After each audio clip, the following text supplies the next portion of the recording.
अब हम अपने चैप्टर को आगे बढ़ाएंगे जिसमें कक्षा 11 के भूगोल के प्रैक्टिकल चल रहे थे और प्रैक्टिकलों में भी प्रोजेक्शन यानी प्रक्षेप की अपन बात कर रहे थे। तो अगला प्रक्षेप अब आ रहा है अपना समक्षेत्रफल यानी बेलनाकार बेलनाकार समक्षेत्रफल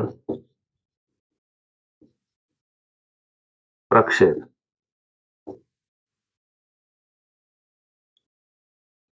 यानी विश्व के मानचित्र पर या विश्व के लिए एक समक्षेत्रफल बेलनाकार प्रक्षेप की रचना करनी है। तो किस प्रकार से इसकी रचना की गई है?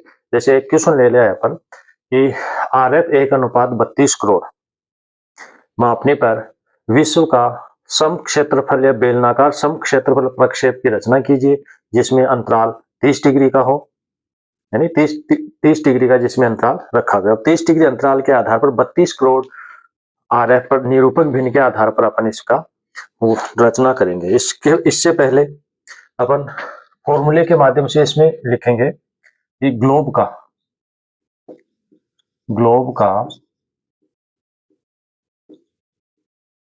या ग्लोब की अपन त्रिज्या भी लिख सकते हैं यहाँ पर कि ग्लोब की त्रिज्या या पृथ्वी की त्रिज्या भी कह सकते हैं अपन। ग्लोब की त्रिज्या बराबर पृथ्वी का वास्तविक अर्धव्यास, पृथ्वी का वास्तविक अर्धव्यास बटा निरूपक भिन्न का हर, निरूपक भिन्न का हर। इसके आधार पर अपन इसकी गणना करेंगे। अब इसकी गणना अपन जब कर रहे हैं तो ये सूत्र हो गया। अब इसमें आगे बढ़ाना है। सूत्र क्या कर रहा है? वह पृथ्वी का वास्तविक अर्धव्यास 64 करोड़ था, 64 करोड़ बटा निरूपक भिन्न का हर। निरूपक भिन्न का हर अभी अपन ने देखा था कि आरएफ 1:32 करोड़, 32 करोड़ अपना निरूपक भिन्न है और 30 डिग्री का इसमें क्या है? अंतराल है। इसके आधार पर अपन बेलनाकार प्रक्षेप की रचना करेंगे। तो इसमें निरूपक भिन्न हो गया 32 करोड़। इसमें ये जो बिंदुएं हैं, बिंदुओं से तो बिंदु कट जाएंगे और हमारे पास बच जाएगा 64/32। तो यानी इसमें भाग देंगे तो 2 आ जाएंगे, यानी 2 सेंटीमीटर आ गया है। ये अपनी फर्स्ट गणना आ गई। ये गणना नंबर 1 हो गई है। किसके लिए?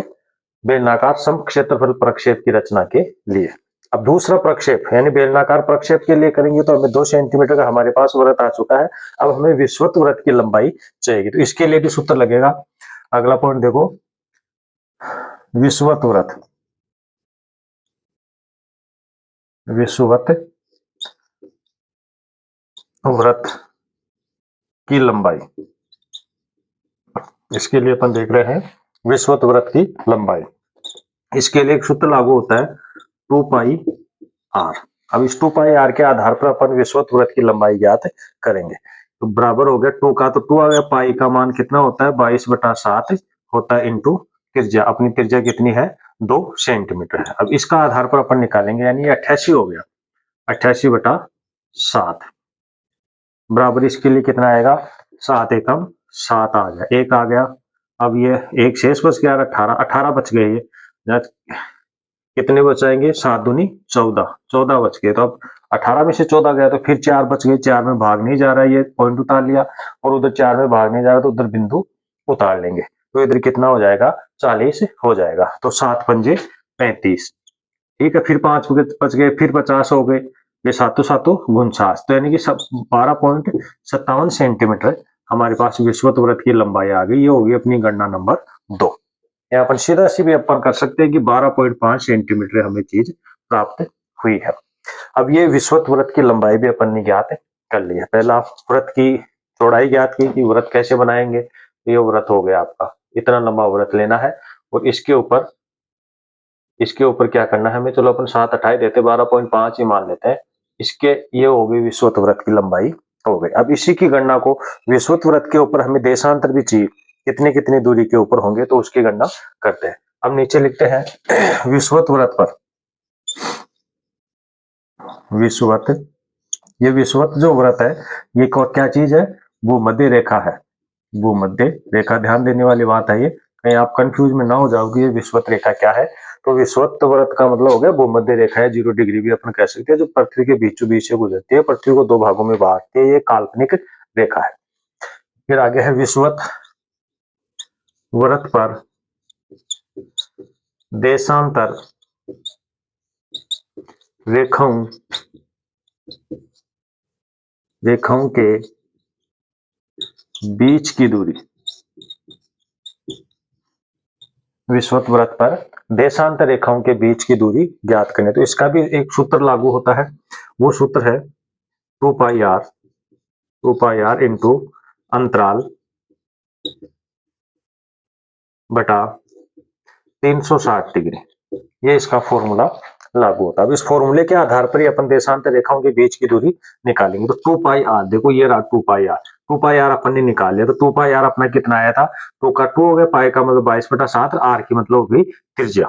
ठीक है, तो ये त्रिज्या अपन ने यहाँ पर निकाली, तो कितनी आई 12.5। तो 2 पाई आर हमारा आ गया 12.5 इंटू ये अंतराल कितना है, देखो बता रखा है कि इसमें अंतराल क्वेश्चन में दे रखा है हमें, अंतराल 30 डिग्री का है। तो यहाँ पर आ गया 30/360 हो गया। अब इसको 12.5 को अपन 30 से गुणा करेंगे, तो यानी कि पॉइंट हटाने के लिए 0 को हटा दो, तो यानी कि अपने पास 125 बच गया। इसको 3 से गुणा करा है, 15 हो गया, 7 हो गया, 3 हो गया, यानी कि 375 हमें मिले हैं। तो ये 375 हो गया। इसमें भाग देना है 360 का। अब कितना आएगा 375 और 60, यानी कि एक बार चला गया, 60 बार गया है, 360 इक्वल 360 ही बचते हैं, 15 ज्यादा है इसमें, तो 15 के अंदर फिर 360 का भाग नहीं जाएगा, भाग नहीं जा रहा है, तो अपन ने यहाँ पर बिंदु पॉइंट उतार दिया और यहाँ पर बिंदु उतार दिया। अब फिर भी भाग नहीं जा रहा है, तो यहाँ पर भी बिंदु अपन उतार देंगे और यहाँ पर भी बिंदु उतार देंगे। और अब 1500 में 360 का भाग देना है हमें, तो लगभग इसके लिए देखा जाएगा तो लगभग 4 मान के चलो, 0 हो गया, 24 हो गया, 4 × 12 13 14, यानी कि 1420 आ रहे हैं, 1420। तो यानी कि कितनी बार गए, 4 बार गए, यानी कि 4 सेंटीमीटर। अब इससे आगे की कोई हमें संख्या लेनी नहीं है, यहीं तक है ना वो काम करना है।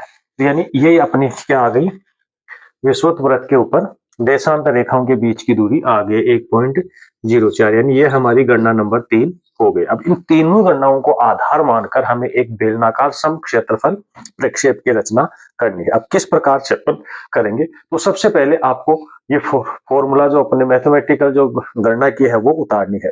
जैसे ये उतार लेंगे अपन, उसके बाद में अगला मानचित्र बनाने की कोशिश करेंगे। तो जैसे इसमें हमें 3 चीजें चाहिए, वो 3 चीजें अपन ले लेते हैं। एक तो हमें चाहिए वर्थ चाहिए, यानी कि एक गणना तो हमारी आई 2 सेंटीमीटर की, दूसरी गणना आई हमारी 12.5 सेंटीमीटर की, और तीसरी गणना आई हमारी 1.04 सेंटीमीटर की। तो ये तीनों गणनाओं के आधार पर अपन चित्र का निर्माण करेंगे। आप चाहो तो इसका स्क्रीनशॉट ले लो, ताकि आपको उतारने में है ना वो आसानी रहेगी, स्क्रीनशॉट आप ले सकते हैं। ठीक है, अब अपन इसमें क्या करेंगे, इसको मिटा रहे हैं, तो यहाँ पर एक वृत्त आरेख की रचना करेंगे, बेलनाकार समक्षेत्रफल प्रक्षेप की रचना करेंगे कि किस प्रकार से समक्षेत्रफल का अपन निर्माण कर सकते हैं, उसकी रचना कर सकते हैं। अब देखो इसको आगे बढ़ाएंगे, ये 3 आंकड़े अपन ने लिए हैं, ये 3 जो गणनाएं हमारी, 1 नंबर का जो गणना बताई थी, ये 2 नंबर की गणना है, और ये 3 नंबर की गणना है। तो सबसे पहले अपन काम करेंगे 1 नंबर की गणना पर। और 1 नंबर की गणना 2 सेंटीमीटर की इसकी गणना आई थी, व्रत की गणना आई थी कि हमें एक व्रत का निर्माण करना है। तो यहाँ पर देखना है, हमें एक 2 सेंटीमीटर व्रत का निर्माण करना है, बिल्कुल एक 2 सेंटीमीटर व्रत है ना वो बनाएंगे। हो सकता है मेरे द्वारा यहाँ पर गोल नहीं बन रहा हो, लेकिन आप तो प्रकार लेकर बैठे हो, प्रकार से आप आराम से एक गोल बना सकते हो व्रत। और ये व्रत भी कितना बनाना है, 2 सेंटीमीटर का व्रत बनाना है, और 2 सेंटीमीटर व्रत का निर्माण है ना वो करना है।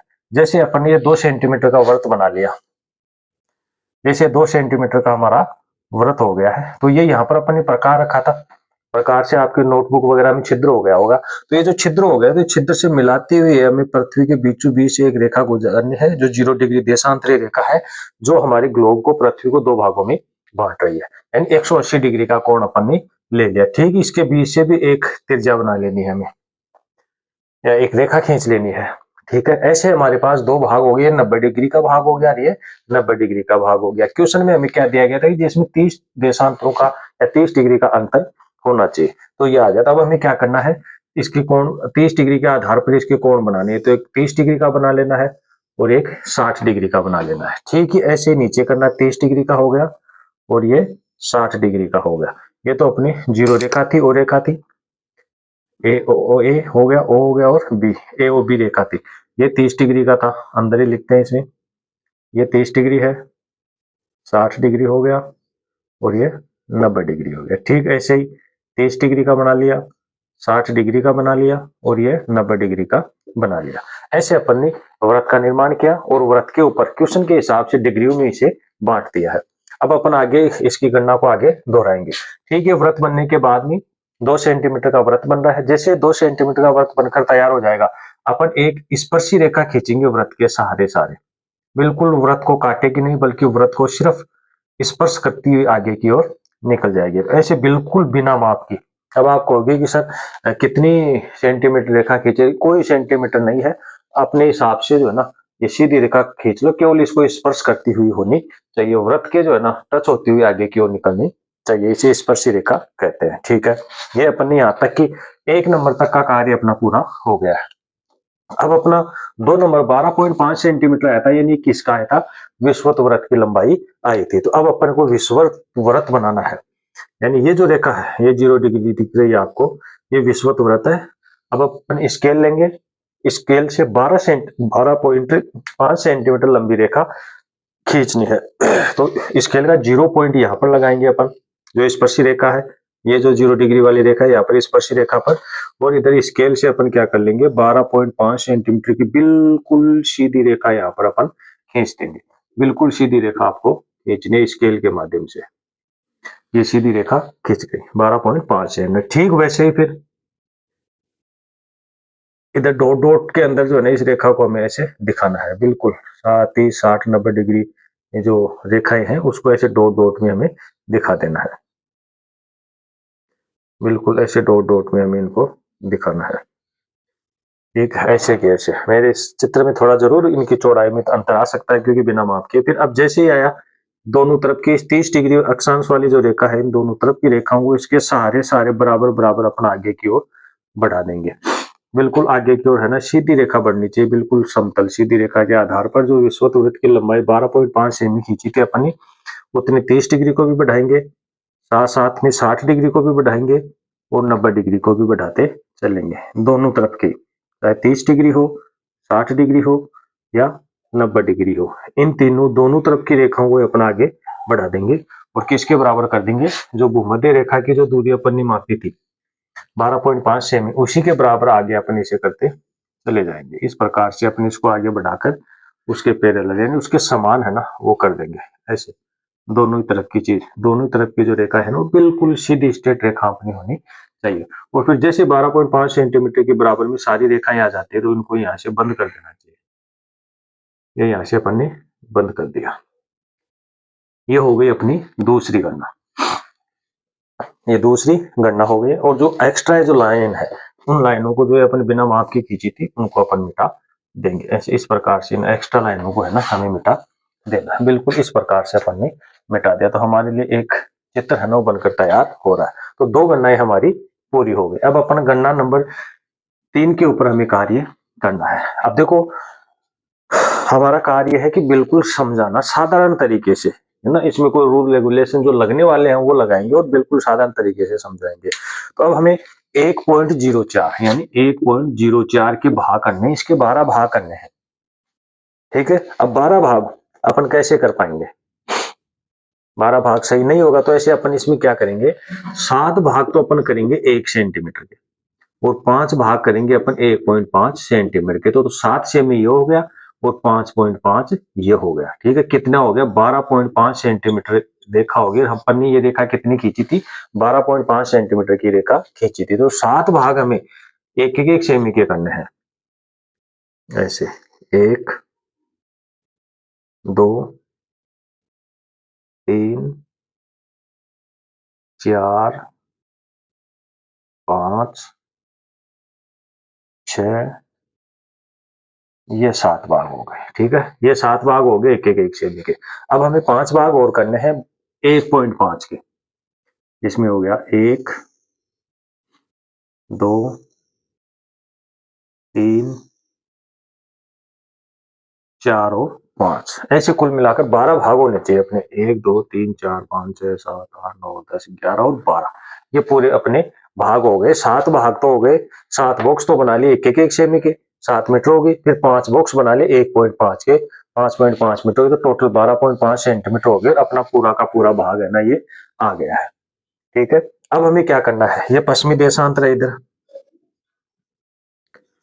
पश्चिमी देशांतर, और ये इधर है पूर्वी देशांतर, पूर्वी देशांतर। अब हमें इसमें डिग्रियां लिखनी है, तो इस भाग पे तो अपन लिखेंगे 180 डिग्री, क्योंकि देशांतरों की बात करें तो देशांतर 360 होते हैं। 180 देशांतर पूर्वी गोलार्ध में होते हैं और 180 देशांतर पश्चिमी गोलार्ध में होते हैं। तो अपन यहाँ पर पूर्वी और पश्चिमी देशांतर दिखाने हैं। तो 180, फिर हो गया 150 डिग्री हो गया, फिर हो गया 120 डिग्री हो गया, फिर हो गया 90 डिग्री, 60 डिग्री, 30 डिग्री। ये तो पश्चिमी देशांतर का हो गया। ये 0 डिग्री आ गया, कौन सा, भूमध्य रेखा, या अपने ये तो देशांतरीय रेखा आ गई है 0 डिग्री, जिसे प्रधान याम्योत्तर रेखा कहते हैं। अब पूर्वी देशांतर पर चलेंगे, 30 डिग्री हो गया, ये 60 डिग्री, 90 डिग्री, 120 डिग्री, 150 डिग्री और 180 डिग्री। ये पूर्वी देशांतर का हमें आंकड़े या डिग्रियां प्राप्त हो गई। अब अपन अक्षांश की बात करेंगे। ये 0 डिग्री है यानी भूमध्य रेखा है, इसके दक्षिण में 30 डिग्री, 60 डिग्री और 90 डिग्री। अक्षांश को भी अपन ने देखा था, जो क्लास ली थी पहले अक्षांश की, उसमें बताया था कि अक्षांश 180 होते हैं। 90 डिग्री अक्षांश है, 90 अक्षांश उत्तरी गोलार्ध में होते हैं और 90 अक्षांश ही दक्षिणी गोलार्ध में होते हैं। तो इस प्रकार से अपन लिखेंगे, इधर लिखेंगे दक्षिणी या दक्षिण लिख देंगे, दक्षिण अक्षांश लिख देंगे इधर। इधर भी वैसे ही लिखेंगे 30 डिग्री, 60 डिग्री और 90 डिग्री, और इधर लिख देंगे उत्तर अक्षांश। ये हो गया उत्तर अक्षांश। तो इस प्रकार से हमारा चित्र बन गया, और ये रेखा हो गया आपकी भूमध्य, भूमध्य रेखा। इसके ऊपर भूमध्य रेखा पर नाम लिख देंगे। तो इस प्रकार से ये एक हो गया आपका बेलनाकार समक्षेत्रफल, यानी कि विश्व का बेलनाकार समक्षेत्रफल की अपन ने रचना की है, जो जो केवल 32 करोड़ स्केल के मापनी के ऊपर अपन ने इसकी रचना की है। तो ये आपका ये चित्र बन गया। तो आराम से इसे आप अपने स्क्रीनशॉट वगैरह में भी आप अपने पास रख सकते हो, ताकि भविष्य में इसे काम में लिया जा सके। क्योंकि जब आगे ग्रेजुएशन में आप पढ़ाई करोगे तो बीए फाइनल में जाकर आप ये प्रक्षेप आएंगे, प्रोजेक्शन आएंगे, जो अभी अपन बताने जा रहे हैं। तो आगे के लिए आप इसे सुरक्षित रख सकते हो। तब तक आगे अपन अगला दूसरा प्रक्षेप लेकर आएंगे। तब तक के लिए नमस्कार।